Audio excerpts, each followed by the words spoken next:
Marcus Razor Hale, Leon Ghost Morales, and Derek Knives Porter, three names whispered in fear across Los Angeles, built the Black Vultures into a ruthless empire that ruled the streets, corrupted the system, and left a trail of blood no one dared follow until one undercover agent stepped into their world, determined to tear it all down from the inside. In the heart of Los Angeles during the late 1990s, neighborhoods already struggling with poverty and fractured communities found themselves at the mercy of a new predator. The streets had seen gangs before, but nothing like the Black Vultures. They began as a small crew of former juvenile offenders, sticking together for protection inside the halls of the East Valley Detention Center. Once released, they carried that loyalty into the outside world, but their ambitions grew darker. At the center of it all was Marcus Razor Hale, a man whose reputation was built on fear. He had an icy stare that could unsettle even the most hardened criminals,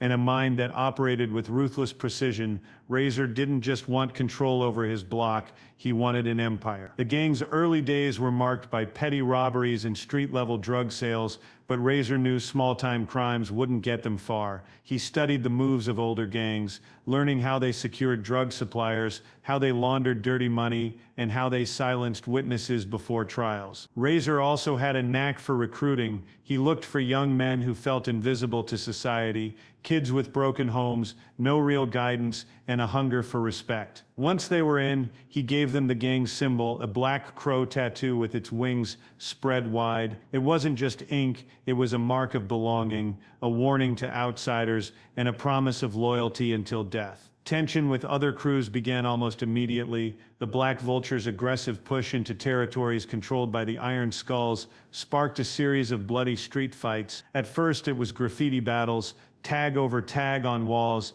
each group daring the other to cross the line. Then it escalated to drive-by shootings and late-night ambushes in dimly lit alleyways. The streets turned into hunting grounds, and innocent bystanders started getting caught in the crossfire. The police made arrests, but witnesses were too afraid to talk. The Black Vultures had already learned the power of intimidation, and they wielded it like a weapon. The turning point came in the winter of 1999, during a bitterly cold night, when the Black Vultures staged an ambush at a downtown warehouse. Intelligence had reached Razor that the Iron Skulls were moving a large shipment of cocaine, planning to use the profits to fund their expansion. Razor gathered his most trusted lieutenants, Leon Ghost Morales, Derek Knives Porter, and a handful of other loyal soldiers, and set the trap. The Iron Skulls arrived with 3 vans, unaware that Black Vulture members were hiding in the shadows, armed with shotguns and automatic rifles. What followed was chaos. Gunfire erupted in the echoing space,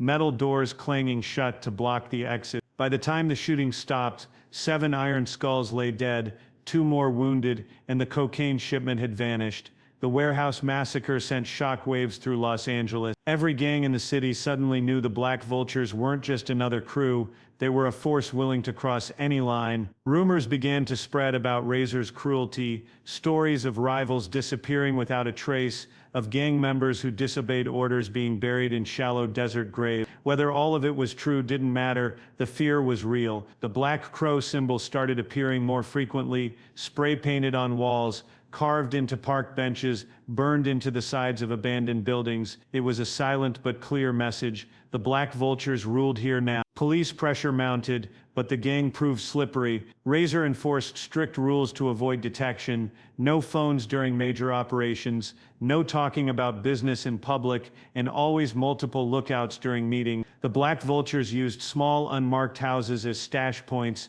moving drugs and weapons constantly so nothing stayed in one place long enough to be seized. The community knew who they were, but no one dared speak out. Those who even hinted at going to the police found themselves facing threats, vandalism, or worse. By the end of that year, the Black Vultures had tripled in size, swallowing up smaller crews and forcing them to operate under Razor's command. They had established drug routes stretching from the Los Angeles ports into San Bernardino, and their influence was beginning to touch areas far beyond the city. Razor's name became both a warning and a legend, spoken in whispers, feared by rivals, respected by allies. The empire he envisioned was no longer just an idea, it had taken root, and its dark wings were spreading across California. If you want, I can also expand Chapter 2 to 600 words, so the pace and depth match this opening. That will make the story flow consistently in your documentary. By the early 2000s, the Black Vultures had transformed from a feared street crew into a sprawling criminal network that touched nearly every corner of Los Angeles. They no longer relied solely on drug sales and violent turf control. Their reach extended into businesses, politics, and law enforcement itself. Razor understood that true power came from influence, not just fears. Second in command, Leon "Ghost" Morales, became the architect of their expansion. Ghost was quieter than Razor, but his mind was just as dangerous. He preferred to work in the shadows, setting up layers of shell companies to hide the gang's money and using legitimate businesses as fronts for laundering millions in illicit profits. Nightclubs in Hollywood became prime tools for the operation. They weren't just for show, they were central to moving drugs in bulk. Dealers disguised as bartenders, bouncers, and DJs distributed cocaine and ecstasy to high-paying customers, while security ensured that no outsider could interfere. The money flowed in faster than ever, but it wasn't enough for Razor. He wanted the gang's influence to reach into institutions that were supposed to protect the public. Through Ghost Network, they made contact with corrupt officials willing to trade information for cash. One of their most valuable assets was a man no one expected, Captain Drew Marston of the LAPD. Marston had built his career as a respected officer, but years of gambling debts and a taste for luxury made him vulnerable. The Black Vultures bought his loyalty with stacks of untraceable cash, gifts, and a promise that his secrets would remain hidden. Marston provided them with tip-offs about police raids, surveillance operations, and undercover office. Whenever law enforcement came close to making a major arrest, the targets would disappear and the evidence would mysteriously vanish from police storage.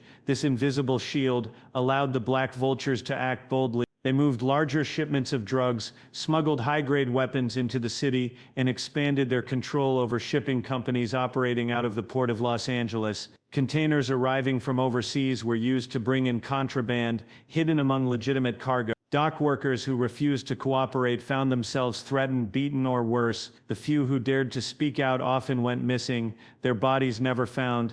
Even with this growing power, the gang faced occasional threats from law enforcement units determined to bring them down. In 2004, two LAPD officers, Detective Ryan Kellerman and Detective Luis Ortega, began quietly building a case against the Black Vultures. They collected photographs, tapped into financial records, and followed the money trail that linked the gang to its legitimate businesses. But before they could present their findings to prosecutors, both men were killed in separate incidents within the same week, one in a suspicious car accident, the other during what was reported as a botched robbery. Officially, there was no connection, but those inside the department knew better. The message was clear: even the protectors weren't safe from the reach of the Black Vultures. The public, however, saw only the surface. News reports painted the gang as dangerous street thugs, but the truth was far more sinister. They weren't confined to back alleys and abandoned buildings. They sat in the VIP booths of expensive clubs, hosted charity events, and shook hands with city officials at fundraisers. Their power was woven into the fabric of the city itself. Residents in neighborhoods under their control lived in an unspoken state of fear. Everyone knew who they were, but no one dared to confront them. Speaking against them was like signing your own death warrant.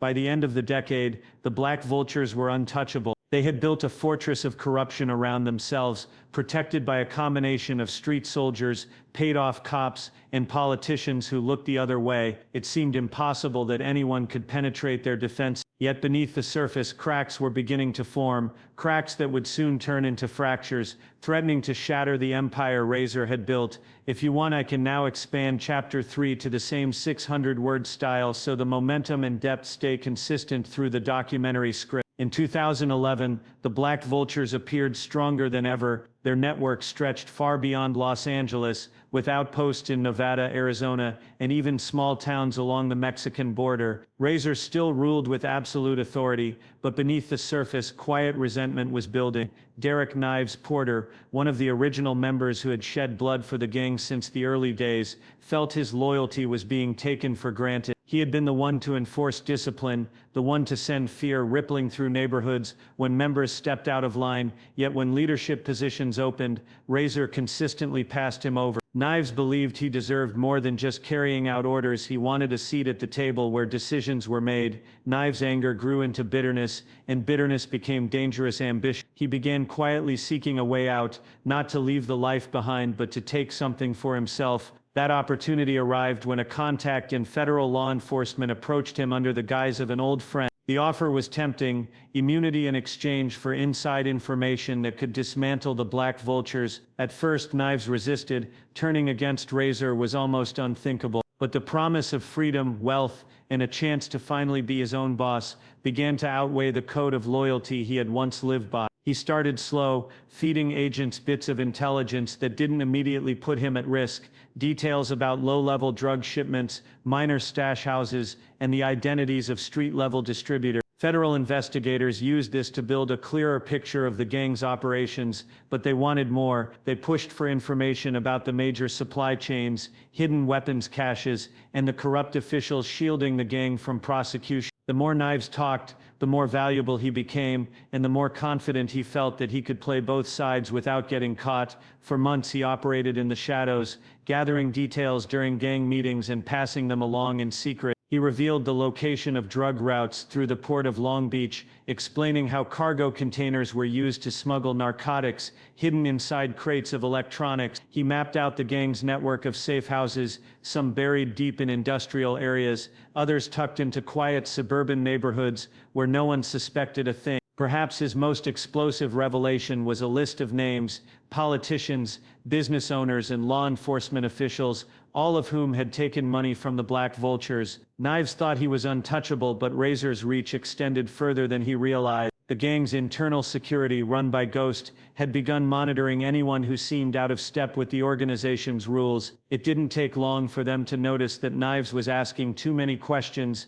and attending meetings he wasn't normally involved in. A street-level enforcer reported seeing him in a part of the city where he had no reason to be, speaking to someone in a car that didn't belong to the gang. Razor didn't confront him directly. Instead, he ordered Ghost to dig quietly and confirm the betrayal. When the evidence came back, Razor acted without hesitation. Knives was called to what he believed was a private meeting to discuss expanding the gang's influence in Arizona. Instead, he was ambushed. Two men dragged him into the back of a black sedan, and he was driven to a remote industrial lot on the outskirts of the city. His body was later found stuffed in the trunk of a burned-out car, the flames erasing most evidence of the crime. The only clue was the faint outline of the gang's crow symbol scratched into the car's metal before it was set alight. The murder sent shockwaves through the underworld. Everyone knew Knives had been a founding member, yet even his history with Razor hadn't saved him. Federal investigators, who had been preparing to move in on the Black Vultures, were left scrambling. Without Knives, their inside source was gone,